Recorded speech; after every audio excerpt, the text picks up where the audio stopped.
Shifting our focus now to the presidential race, both candidates have their eyes on Michigan today as early in-person voting starts tomorrow in part of that state. Former President Trump and Vice President Kamala Harris had busy schedules there today, and our Lisa Desjardins has this report. Well, we're back in Michigan. In Grand Rapids, before rallying supporters, Vice President Harris wanted to say something to reporters about her opponent. He's not doing the CNN town hall. He refuses to do another debate.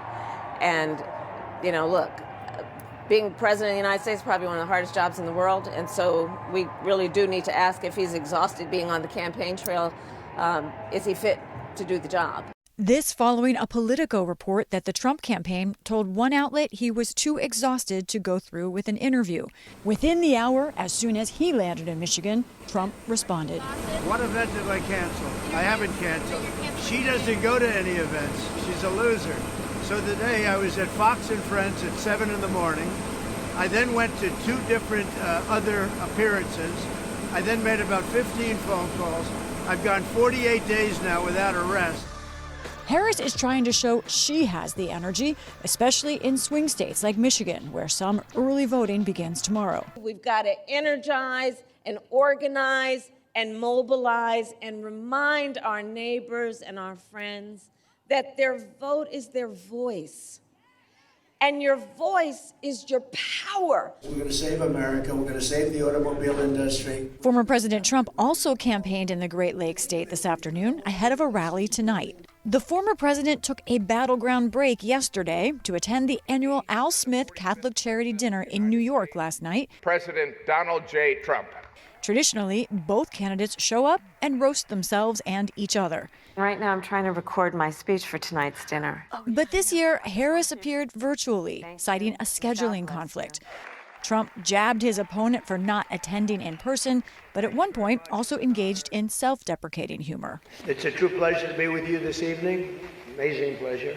These days, it's really a pleasure anywhere in New York without a subpoena for my appearance. Woven into the jokes were some barbs met by boos that the crowd felt were below the belt.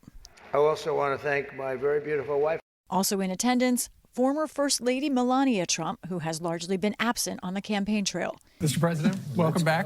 On Fox and Friends this morning, the former president said some of last night's jokes were written by people at the network. Your material was real funny. Who wrote it? Who helped you with it? Well, I've had a lot of people helping. A couple of people from Fox, actually. I shouldn't say that. Fox denied today that any of its staff were involved. Trump also urged Fox to stop playing ads against him for the remainder of the election. For 19 days, I don't think we should do that anymore. I think you shouldn't play negative ads. The FCC prohibits broadcast stations from rejecting political ads from any legally qualified candidate. Speaking of ads, I remember what it was like when Trump was president. I remember what he did and he said about Puerto Rico, about our people. The Harris campaign is out with a new one today aimed at Latino voters, featuring singer and songwriter Marc Anthony. But in the crucial final 2 weeks of the election, it's Trump that has the edge in the ad department. In battleground states, the former president's campaign is outspending Team Harris by about $9 million total in future ad reservations and outspending her in each individual battleground state. People are already voting in some of those states, like in North Carolina, where early voting kicked off yesterday.